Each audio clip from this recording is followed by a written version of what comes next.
there, welcome back to Marg ERP Solutions. Today in this video I will tell you about how to create Contra Voucher entry in Marg Software.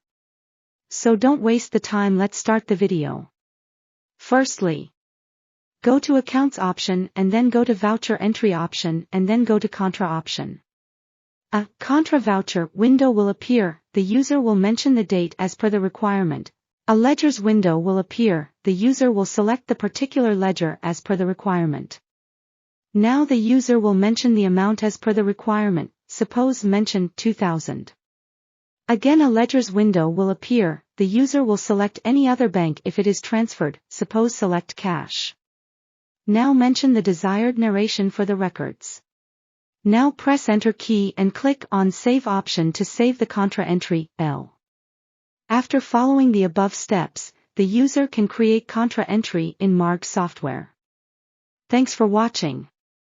If you enjoyed this video, don't forget to give it a thumbs up and subscribe to our channel for more content like this. Also, remember to hit the notification bell so you never miss an update.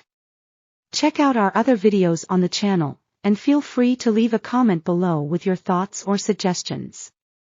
See you in the next video.